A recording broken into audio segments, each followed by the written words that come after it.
最近呢幾日，成個港圈同內地娛樂版嘅頭條，幾乎全部都俾謝賢嘅消息佔滿晒。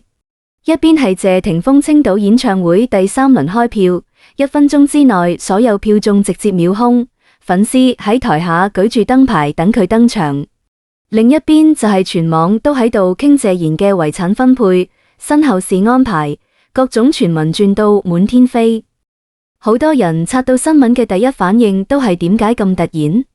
但等大家反應過來，想送老爺子最後一程嘅時候，先發現連靈堂嘅位置都揾唔到，冇遺照，冇花圈，冇公開嘅弔唁通道，甚至連一張親友送別嘅現場相都冇。有常年跑港娛線嘅老記者私下吐槽，自己守喺謝賢屋企樓下3日，連個人影都冇拍到。轉頭就收到消息話老爺子嘅遺體已經火化完咗。呢位縱橫香港影視圈70幾年嘅四哥，拎過金像獎終身成就獎，85歲仲成為金像獎史上最年長嘅影帝。見過佢片場風采嘅人，由成龍、周星馳到而家嘅新生代演員，數都數唔過來。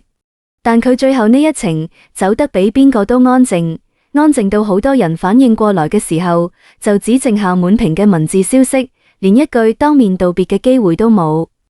第一章 ICU 入面果口氣，佢硬撐咗2日。據知情人士透露，謝賢呢次入醫院，其實早有預兆。前2年佢出街逛街，身邊已經離唔開看護跟住，身形瘦得好厲害，但精神頭一直唔錯。仲可以坐喺茶餐廳同老伙計傾足一下午嘅天。呢次係肺炎突然加重，直接陷入昏迷，俾人緊急送咗入從偵監護室。嗰陣謝霆鋒正喺內地緊鑼密鼓籌備青島嘅演唱會，連舞台嘅燈光走位都已經排咗好幾片。接到屋企打嚟嘅病危電話，佢當場就停晒所有工作，連行李都冇時間認真收拾，第一時間趕返香港。所有人都捏住一把汗，就怕佢趕唔上最後一面。謝賢當時已經昏迷咗好耐，各項生命體徵都一路往下掉，醫生都同家屬做好咗最壞嘅準備。但老爺子嗰口氣，偏偏就一直吊住冇斷。由16號到18號，足足2日，佢就瞓喺 ICU 入面，硬撐住等個仔落地香港。直到謝霆鋒趕到病房，握住佢隻手，佢先安安靜靜咁走咗。身邊嘅護工後來同相熟嘅人講，喺 ICU 嘅嗰2日，謝賢好幾次心跳都出現過驟降，但每次又慢慢穩返，邊個叫都叫唔醒佢，偏偏就憑住一股執念，等嚟咗由千里之外趕返嚟嘅個仔。呢份父子之間嘅默契，外人睇咗都忍不住鼻酸。第2章4日時間，由病房到和合石火葬場。謝賢16號離世，20號朝早就完成咗火化，滿打滿算，前後就只有4日時間。一般香港嘅老藝人走咗，韶港都要喺家屬屋企或者殯儀館停靈個3幾日，俾圈內好友、影迷過嚟弔唁，最後先辦一場熱熱鬧鬧嘅追思會。但謝賢屋企呢4日安靜得好似乜事都冇發生過一樣。冇通知媒體，冇廣發訃告，甚至好多同佢合作咗幾10年嘅老朋友，都係20號當日睇到謝霆鋒嘅社交平台發文，先知道人已經走咗。據知情人士透露，呢4日入面，謝霆鋒同謝婷婷一直守喺醫院嘅太平間旁邊，陪住狄波拉一齊處理所有手續，連屋企嘅傭人都冇比佢哋多插手。佢哋嚴格按照謝賢生前早就交代好嘅要求去做，唔搞任何多餘嘅流程，唔請儀仗隊，唔找殯葬儀式團隊，連壽衣都係謝賢早幾年自己揀好嘅，一套佢平時最中意嘅深色西裝，冇任何花巧嘅裝飾。20號一大早，天先蒙蒙光，一輛唔起眼嘅殯葬車由醫院後門悄悄開走，直接駛去粉嶺嘅和合石火葬場。冇開路嘅車，冇隨行嘅車隊，就安安靜靜嘅一輛車載住謝賢走最後呢一程。第3章，火葬場入面嘅20分鐘，只有10幾個人到場。和合石火葬場嘅嗰個朝早，幾乎冇乜外人知道，冇媒體嘅長槍短炮，冇堆得密密麻麻嘅花圈，冇排住隊鞠躬嘅圈內藝人，連門口條路都冇俾人圍住。到場嘅人掰開手指頭數，都係10幾個。狄波拉一身素色衫，眼腫到通紅，全程都安安靜靜企喺一邊。謝霆鋒戴住黑色口罩，幾乎遮咗半張臉，雙手合十，由入嚟到火化完結，幾乎冇講過幾句說話。謝婷婷挽住阿媽嘅手臂，一直低住頭。除此之外，就只有幾個同謝賢屋企相交幾十年嘅至親老友，連謝賢以前合作過嘅老搭檔都冇收到消息。成個過程快到讓人反應唔過來，由推進去火化，到最後捧住骨灰盒出嚟，前後就20分鐘。冇道士念經，冇奏哀樂，冇俾來賓回禮嘅白金袋，連一張擺出嚟嘅遺照都冇。呢種流程喺香港叫演出，當年黃霑、倪匡走嘅時候用嘅都係呢種方式，唔搞繁文縟節，唔佔用大家太多時間，安安靜靜嚟，安安靜靜走。有當時喺火葬場辦事嘅人後來同朋友講，嗰日根本冇認出呢係謝賢嘅送別儀式，以為就係普通嘅一戶人家，安安靜靜送走屋企嘅老人，連一點動靜都冇鬧出來。第4章唔係冇人緣，係佢自己要呢份唔熱鬧。消息傳出去之後，網上面好多人話謝賢走得太冷清，謝霆鋒係唔係太唔孝順？但熟悉謝賢嘅人都知道，呢個根本唔係冷清，呢恰恰係佢一輩子最想要嘅體面。據同謝賢認識咗幾十年嘅老友透露，佢早10幾年就同屋企人反覆交代過自己嘅後事。我呢一輩子喺鏡頭前鬧夠咗，風光夠咗，走嘅時候就唔好再麻煩人哋啦。佢見過太多人走咗之後，葬禮辦得鋪張浪費，一堆根本唔熟嘅人過嚟湊熱鬧，對住鏡頭演悲傷，最後反而將逝者嘅意願擺喺一邊。佢謝賢瀟灑咗一輩子，由年輕嘅時候拍粵語片做首席小生，到後來喺 TVB 演片經典角色，85歲仲拎金像獎影帝，一輩子都要自己話事，連最後走嘅呢一程都唔想俾啲虛頭巴腦嘅規矩綁住。佢喺圈入面嘅人緣有幾好？成龍見到佢都要恭恭敬敬叫一聲4哥。周星馳當年拍《少林足球》請佢出山客串，見面第一句都係彎腰問好。松影70幾年，提攜過嘅後輩，合作過嘅藝人，差唔多佔半個香港娛樂圈。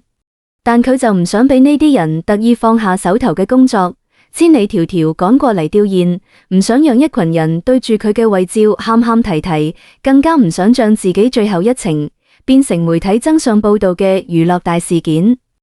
謝霆鋒由頭到尾都明白父親嘅呢份心思，哪怕佢心入面幾難受，哪怕外界會話佢唔孝，佢都咬實牙按照父親嘅遺願做咗。佢知道讓爸爸安安靜靜唔俾人打擾咁走，先係真真正正順咗佢一輩子嘅心意。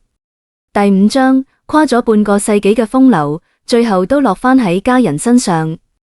好多人都記得謝賢年輕時候嘅樣子，梳住油亮嘅大背頭，着一身不挺嘅西裝，身邊永遠唔缺靚女伴，係當年成個香港少女心入面嘅白馬王子。佢嘅第一任妻子係甄珍，當年嘅台灣第一玉女，兩個人1974年結婚，段婚姻轟動咗整個港台娛樂圈，郎才女貌，所有人都話係天造地設嘅一對。可惜兩個人後來都因為性格唔合分開，就算離婚之後，謝賢提起甄珍，都從來冇講過一句壞話。後來甄珍遇到難處，佢仲主動出嚟幫過忙。之後佢同狄波拉嘅婚姻，更加係當年港圈嘅一段佳話。狄波拉係香港第一屆港姐冠軍，靚又能幹，兩個人1979年結婚，生咗謝霆鋒同謝婷婷。就算後來1995年和平離婚，兩個人都從來冇鬧過撕破臉嘅呼馬，後來仲經常帶住各自嘅伴侶一齊食飯，相處得好似家人一樣。謝霆鋒細個調皮闖禍，係狄波拉喺後面幫佢兜住，謝賢出去拍夫，亦都總係將仔女帶喺身邊，父子倆嘅感情早喺幾十年嘅相處入面刻咗入骨子裏。後來謝賢同細自己好多嘅女友 Coco 相戀，兩個人埋一齊10幾年，佢帶住女友周圍旅行，高調到不得了，所有人都以為佢會一直咁瀟灑到老。但到咗晚年，佢嘅重心都係慢慢落返喺屋企人身上。謝霆鋒幫佢安排咗海景豪宅，請咗4個有醫護背景嘅看護24小時輪班照顧佢。只要喺內地做完工作返香港，第一時間肯定去睇佢。謝賢每次提起個仔，把口總係話呢小子太倔，但塊面上面嘅得意想遮都遮唔住。據知情人士透露，謝賢早幾年就開始立遺囑，將自己名下超過1億港元嘅資產，大部分都留俾2個孫仔 Lucas 同 Quintus， 剩下嘅一小半先分俾謝霆鋒同謝婷婷。佢呢一輩子見過太多娛樂圈入面嘅分分合合，亦都見過太多屋企人因為遺產鬧到反目成仇，所以早早就將一切都安排得明明白白，就想俾2個細孫仔鋪好以後嘅路，亦都唔想讓自己嘅一對仔女因為剪嘅事鬧任何唔開心。佢把口一輩子風流，中意同朋友講笑，中意住名牌開跑車，但心入面最遠嘅嗰笪地方，永遠都留俾自己嘅屋企人。第6章骨灰撒海，佢要同呢個江湖徹底告別。據同謝家相熟嘅人透露，謝賢生前早就同屋企人講好咗，自己走咗之後唔要墓碑，唔要後人每年清明大老遠跑過嚟祭拜，直接將骨灰撒入大海入面就好。佢呢一輩子由50年代踏入領光公司嘅演員訓練班開始，喺呢個圈子入面兜兜轉轉70幾年，演過第一代熒幕楊過，演過千王之王入面嘅羅四海，拎過終身成就獎，85歲成為金像獎最年長嘅影帝，見過香港粵語片嘅黃金時代，亦都見證咗 TVB 嘅崛起同港片嘅輝煌。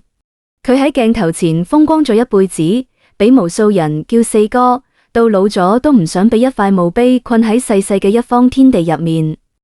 佢要嘅係好似風一樣嚟，好似海一樣走，以後屋企人走到海邊，吹吹海風，就當係嚟睇過佢咗，唔使搞啲年年掃墓擺祭品嘅形式主義，瀟灑到底。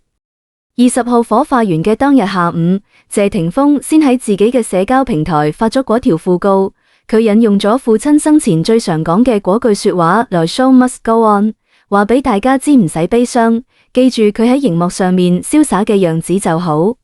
嗰陣謝賢嘅骨灰已經安安靜靜擺咗喺屋企人身邊，距離佢回歸大海嘅日子已經唔遠咗。